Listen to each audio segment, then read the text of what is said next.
इस वीडियो में हम रिलेटिव रिफ्रैक्टिव इंडेक्स के लिए एक एक्सप्रेशन निकालने वाले हैं। अब इसके लिए मैं एक एग्जांपल का इस्तेमाल करने वाला हूं। तो मेरे पास एग्जांपल है ये। हमें दिया हुआ है refractive index of glass is equal to 1.5 और रिफ्रैक्टिव इंडेक्स ऑफ वाटर ये दी हुई है एज 1.33 और हमें पता लगाना है refractive index of glass with respect to water. अब देखो, पिछले वीडियो में हमने ये देखा था कि रिफ्रैक्टिव इंडेक्स और speed of light in the medium, इनके बीच में क्या रिलेशनशिप होता है। अब अगर तुम्हें ये याद है तो मेरे हिसाब से तुम इस वीडियो को खुद से सॉल्व कर सकते हो अभी अभी ही, लेकिन अगर तुम्हें याद नहीं है ना तो आप एक बार रिकॉल कर लेते हैं। तो हाँ, रिफ्रैक्टिव इंडेक्स किसी मीडियम का ये बताता है कि उस मीडियम में स्पीड ऑफ लाइट कितनी स्लो होने वाली है कंपेयर टू रेफरेंस मीडियम। जैसे कि देखो, यहां पे हमें दिया हुआ है refractive index of glass is equal to 1.5। इसका मतलब कि speed of light in glass ये 1.5 टाइम्स स्लो होगी compare to speed of light in vacuum से।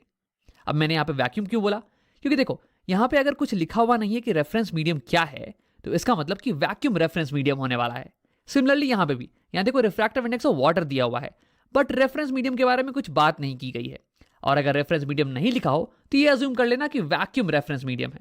लेकिन अगर वैक्यूम के अलावा कोई और रेफरेंस मीडियम होगा ना, तो उसके बारे में लिखा हुआ होगा। जैसे कि यहाँ पे refractive index of glass with respect to water, water हो गया यहाँ पे रेफरेंस मीडियम।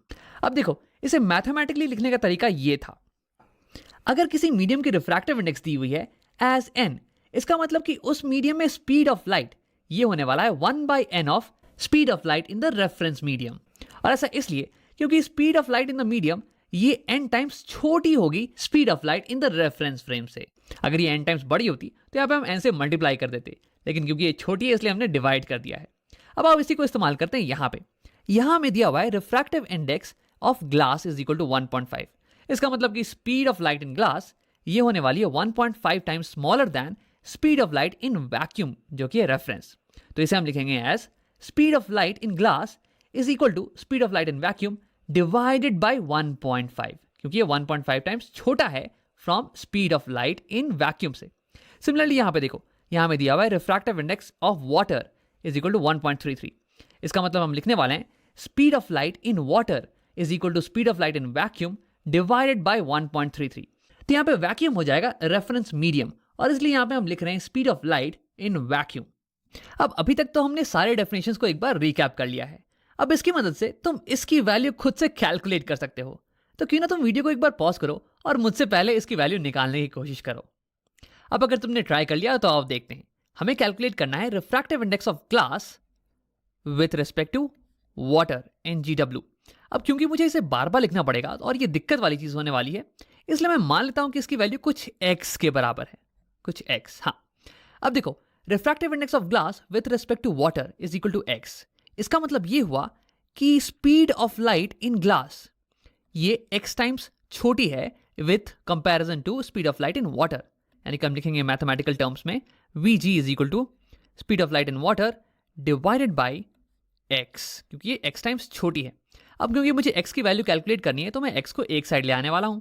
तो ये हो जाएगा x is equal to VW speed of light in water divided by speed of light in glass. अब देखो, अगर मुझे speed of light in water और speed of light in glass इसकी वैल्यू पता हो तो मैं x की वैल्यू कैलकुलेट कर सकता हूं। यही तो मुझे कैलकुलेट करना है ना। क्या मुझे इन दोनों की वैल्यू पता है? तो हाँ, बिल्कुल, इन दोनों की वैल्यू हम यहां से निकाल सकते हैं। यहाँ पे हमें दिया हुआ रिफ्रैक्टिव इंडेक्स ऑफ ग्लास और रिफ्रैक्टिव इंडेक्स ऑफ वाटर। अब उसे यहाँ पे लिखते हैं, ये लिख लेते हैं हम x is equal to speed of light in water. अब देखो, रिफ्रैक्टिव इंडेक्स ऑफ वाटर ये दिया हुआ है 1.33। इसका मतलब हो गया कि speed of light in water ये होने वाली है speed of light in vacuum divided by 1.33, यानी कि आप यहाँ पे रेफरेंस है वैक्यूम, है ना। तो मैं लिखने वाला हूं speed of light in vacuum, जो कि फेमसली रिप्रेजेंट किया जाता है c से, डिवाइडेड बाय 1.33। अब ये होल चीज डिवाइडेड है speed of light in glass से। अब देखो, इसे हम कैलकुलेट कर सकते हैं। यहां पे हमें दिया हुआ है refractive index of glass is equal to 1.5, यानी कि speed of light in glass is equal to speed of light in vacuum divided by 1.5। तो इसे भी लिख लेते हैं, speed of light in vacuum इसे हम दिखाते हैं c से, डिवाइडेड बाय 1.5। अब यहां पे तो हमारी फिजिक्स खत्म है और केवल मैथ्स बाकी है। मुझे इसकी वैल्यू तो कैलकुलेट करनी है। अब देखो, इसे कैलकुलेट करने के लिए मैं इसे ऐसे लिख देने वाला हूं, c बाई 1.33 इंटू डिनोमिनेटर का रेसिप्रोकल, ये हो जाएगा 1.5 डिवाइड बाई सी। और देखो ऐसा मैं इसलिए कर रहा हूं क्योंकि मान लो कि हमारे पास दिया हुआ है 3/5, तो इसे हम लिख सकते हैं एज 3 इंटू 1/5। अब ऐसा लिखने के पीछे कारण क्या है? देखो यहां पे भी हम लिख रहे हैं 3 इंटू डिनोमिनेटर का रेसिप्रोकल, डिनोमिनेटर है 5 तो इसका रेसिप्रोकल हो गया 1/5, इसे हम मल्टीप्लाई कर रहे हैं। तो सेम चीज मैं यहां पे भी कर रहा हूं। तो ऐसे सी से सी कैंसिल और हमारे पास बचा 1.5 डिवाइड बाई 1.33। अब इसके लिए मैं कैलकुलेटर का इस्तेमाल करने वाला हूं। ये रहा मेरा कैलकुलेटर, हमें करना है 1.5 डिवाइड बाई 1.33 और ये मुझे दे देगा 1.127 कुछ। तो इसे मैं राउंड ऑफ कर लेने वाला हूं और फिर मेरे पास वैल्यू आ जाएगी 1.13 के बराबर। हाँ, तो अब इसे लिख लेते हैं 1.13, ये हो गई मेरी x की वैल्यू 1.13। और ये x है क्या? x था हमारे पास refractive index of glass with respect to water, NGW। इसकी वैल्यू आ गई हमारे पास एज 1.13। अब इसका मतलब ये हुआ कि speed of light in glass ये 1.13 टाइम्स स्लोअर होगी compare to speed of light in water से। अब यहां पे हमने अपना सवाल तो सॉल्व कर लिया है, लेकिन देखो वीडियो के स्टार्टिंग में हमने कहा था कि हम रिलेटिव रिफ्रैक्टिव इंडेक्स के लिए एक एक्सप्रेशन निकालने वाले हैं। अब हमने वो एक्सप्रेशन तो निकाला नहीं है, तो एक बार वो देख लेते हैं। उसके लिए यहां पे आओ। देखो हमें कैलकुलेट करना था x की वैल्यू, और x थी relative refractive index of glass with respect to water. और इसके लिए हमने किया कि आखिरकार 1.5 को डिवाइड कर दिया 1.33 से।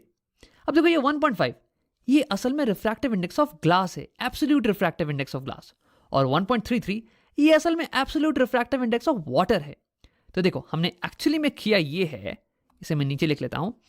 हमें कैलकुलेट करना था NGW refractive index of glass with respect to water, और इसके लिए हमने किया है 1.5 यानी कि refractive index of glass, absolute refractive index of glass divided by 1.33 जो कि है absolute refractive index of water.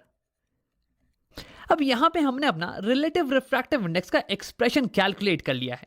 अब उसे एक बार बॉक्स कर लेते हैं। हाँ, तो देखो हमारी ये जो एक्सप्रेशन है ना, ये रिलेटिव रिफ्रैक्टिव इंडेक्स को रिलेट करती है एब्सोल्यूट रिफ्रैक्टिव इंडेक्स से। तो क्या लेफ्ट हैंड साइड में लिखा हुआ है relative refractive index of glass with respect to water is equal to refractive index of glass with respect to vacuum divide by refractive index of water with respect to vacuum. अब अगर with respect to vacuum हो तो उसे हम absolute refractive index बोलते हैं। अब देखो अगर मुझे ये एक्सप्रेशन स्टार्टिंग में पता होता तो मैं आसानी से इसकी वैल्यू को कैलकुलेट कर सकता था, लेकिन अगर तुम्हें ये नहीं भी याद हो ना तो घबराने की कोई बात नहीं है। तुम आसानी से डेफिनेशन से इस एक्सप्रेशन को निकाल सकते हो और इसे कैलकुलेट कर सकते हो। तो हाँ, हमारे पास एक्सप्रेशन आया है refractive index of glass with respect to water is equal to refractive index of glass by refractive index of water. यानी कि इसे मैं जनरली अगर लिखूं तो मैं लिखूंगा refractive index of medium 1 with respect to medium 2 is equal to refractive index, absolute refractive index of 1 divided by absolute refractive index of 2। अब देखो यहां पे तुम गलती मत कर देना, refractive index of 2 divide by 1 मत कर देना, 1 डिवाइड बाय 2 है। तो यानी कि जिस मीडियम का रिफ्रैक्टिव इंडेक्स हमें कैलकुलेट करना है वो ऊपर आएगा, और जिसके रिस्पेक्ट में कैलकुलेट करना है उसकी refractive index, absolute refractive index, ये नीचे आएगी।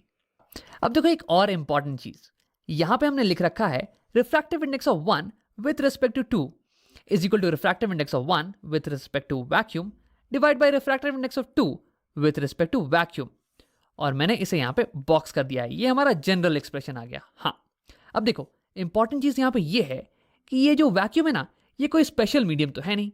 इसका मतलब कि यहां वैक्यूम के जगह पे कोई से भी मीडियम हो ना तो भी ये फॉर्मूला ट्रू होल्ड करने वाला है।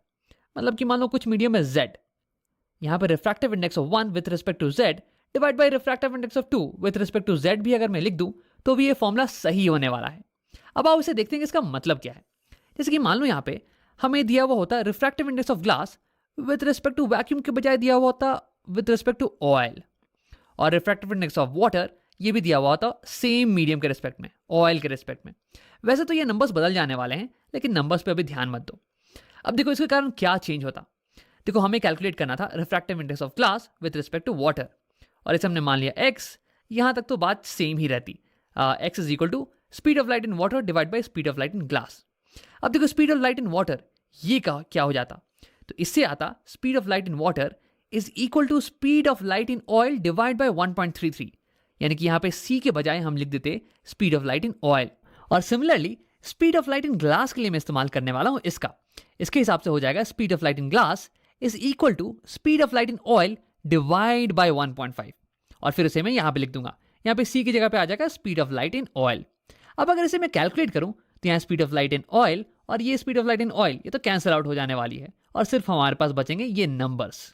तो देखो इसका मतलब ये हुआ कि यहाँ पे हम कोई सी भी रेफरेंस मीडियम का इस्तेमाल करें, ऑयल या फिर वैक्यूम, एज लॉन्ग एज ये सेम रेफरेंस मीडियम हो, ये इस फॉर्मूले में कैंसिल आउट हो जाने वाले हैं और फाइनली हमारे पास बचेंगे केवल नंबर्स।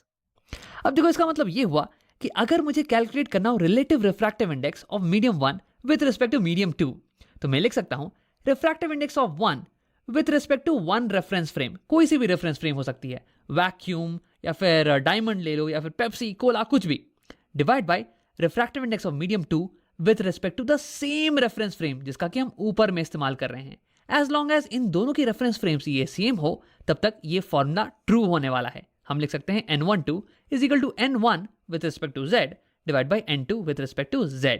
ये हो जाएगा हमारा जनरल फॉर्मूला।